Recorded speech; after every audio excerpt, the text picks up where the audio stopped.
श्रीमान बलराम, कन्या का वागदान तो हो ही चुका था। आपने वचन दिया था दुर्योधन और राजकुमारी सुभद्रा का विवाह आप करवाएंगे। एक अर्थ में उसका विवाह तो हो ही चुका था, तो फिर उसका दूसरा विवाह किस प्रकार हो सकता है?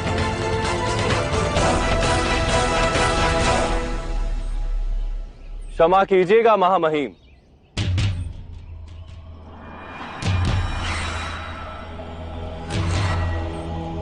वागदान यदि विवाह है तो सप्तपदी की आवश्यकता ही क्या है? वागदान का अर्थ है माता पिता की अनुमति, किंतु विवाह तो कन्या और वर की स्वीकृति के बाद ही संपन्न होता है। वागदान को विवाह नहीं कहा जा सकता महामहिम। यदि ऐसा ही है तो कन्यादान का क्या महत्व है वासुदेव? नारियल का फल समुद्र में गिरता है तो वृक्ष उस फल पर से अपने अधिकार का त्याग करता है। फिर कौन से तट पर जाना है, कौन सी भूमि में वास कर नया वृक्ष बनकर उगना है, ये निश्चित केवल वो फल और उसकी नियति करती है। कन्यादान में भी माता पिता अपनी कन्या पर से जो अधिकार था उसका त्याग करते हैं, किंतु किसके अधिकार को अपने पर मान्य करना है ये निश्चित केवल वो कन्या करती है। मेरी प्रिय बहन सुभद्रा ने भी ये स्वयं निश्चित किया और यादवों की ओर से मैंने उसके निर्णय को स्वीकार किया। हस्तिनापुर के साथ तो अब केवल शत्रुता ही होगी वासुदेव। शीघ्र अतिशीघ्र ही हस्तिनापुर की सेना आक्रमण करेगी द्वारिका पर।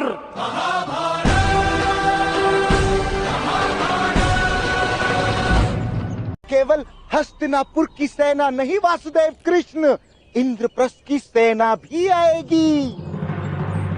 आप भूल रहे हैं, इंद्रप्रस्थ अभी स्वतंत्र नहीं है।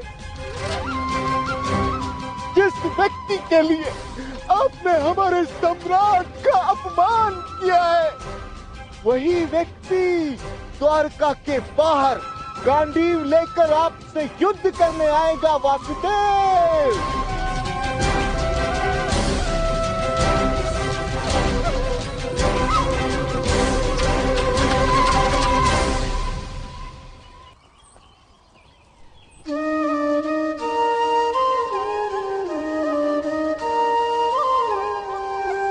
बुआ, मेरी प्रिय बहन अब आपकी पुत्र वधू है। हस्तिनापुर और द्वारका के बीच जो बैर है उसका दंड आप मेरी बहन को नहीं देंगी, इसका विश्वास है मुझे। वृक्ष को काटकर जलाने वाला भी वृक्ष के फलों को संजो कर रखता है, यही रीत है।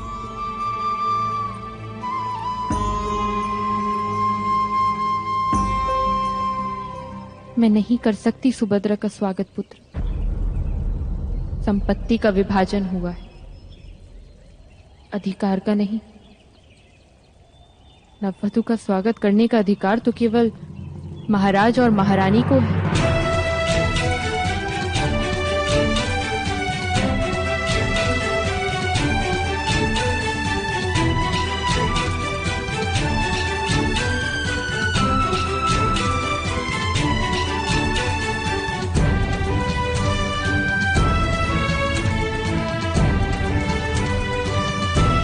ये तो विकट समस्या उत्पन्न हो गई।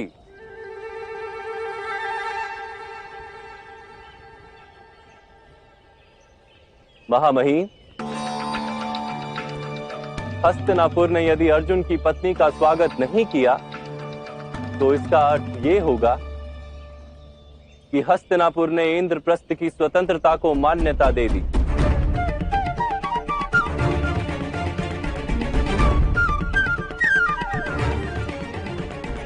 महाराज धृतराष्ट्र, आपको अर्जुन की पत्नी का स्वागत कर द्वारका को परिवार मानना ही होगा,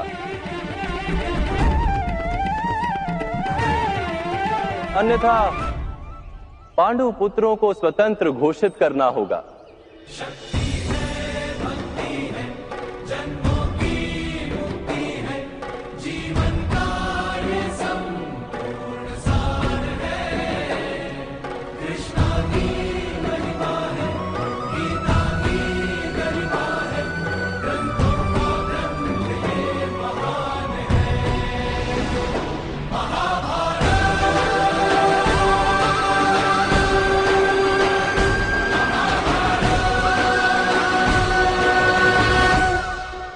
आपका क्या न्याय है महामहिम भीष्म? पुत्र धृतराष्ट्र, अर्जुन का स्वागत कर।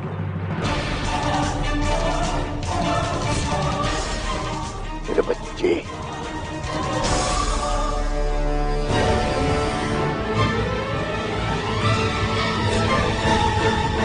अब वासुदेव के साथ तुम्हारा बैर नहीं है, मेरा निजी बैर है। मैं इन यादवों को कुचल के रख दूंगा, चाहे सारे आर्यवर्त में परस्पर युद्ध क्यों न हो जाए।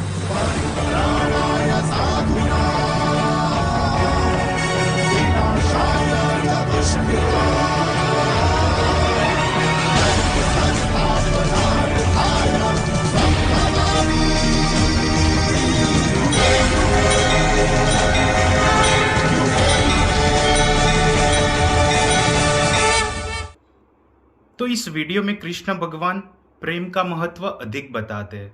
उन्होंने जो कहा कि जो नारियल का फल होता है वो जब समुद्र में गिरता है तब जो वृक्ष होता है नारियल का, वो उस फल से अपना सारा अधिकार त्याग देता है। फिर वो फल निश्चित करता है कि उसको कहाँ पर जाना है, कौन से तट पर जाना है और कौन सी भूमि में जाकर उसको फिर से वृक्ष बनना है। उसी प्रकार कन्यादान करके माता पिता कन्या पर अपना जो अधिकार होता है उसका त्याग करते हैं, लेकिन किसके अधिकार को अपने पर मान्य करना है उसका निर्णय केवल वो कन्या और उसकी नियति करती है। यानी कि किसको पति के रूप में स्वीकार करना है वो केवल वो कन्या करती है, और फिर उसकी नियति और उसका निर्णय उसका भविष्य बनाएंगी। और दूसरी बात, मामा शकुनी, उन्होंने ऐसी प्लानिंग कर रखी कि कृष्ण और अर्जुन युद्ध भूमि में एक दूसरे के सामने आ जाए। उनको ऐसा था कि चलो कृष्ण ने चाल चल दी, अब मैं चलूंगा, लेकिन उनको पता नहीं था वो वासुदेव कृष्ण है। तो उनको लगता था कि इंद्रप्रस्थ स्वतंत्र नहीं है, तो हम द्वारका के साथ युद्ध करेंगे और अर्जुन को भेजेंगे युद्ध करने के लिए। लेकिन कृष्ण ने जो कहा कि या तो महाराज को सुभद्रा को आशीर्वाद देकर स्वीकार करना पड़ेगा और द्वारका को अपना परिवार मानना पड़ेगा, या तो फिर वो इंद्रप्रस्थ को स्वतंत्रता दे दे। क्योंकि अगर सुभद्रा को स्वीकार नहीं करते तो इनडायरेक्टली यही हो जाएगा कि हस्तिनापुर ने इंद्रप्रस्थ को स्वतंत्रता दे दी, और कौरवों और महाराज चाहते नहीं थे कि इंद्रप्रस्थ को स्वतंत्रता मिले। इसलिए उन्होंने अर्जुन और सुभद्रा के विवाह को मान्यता दे दी और सुभद्रा को आशीर्वाद देकर स्वीकार कर लिया। तो ये जो पूरी चाल थी कृष्ण भगवान की वो सफल हुई।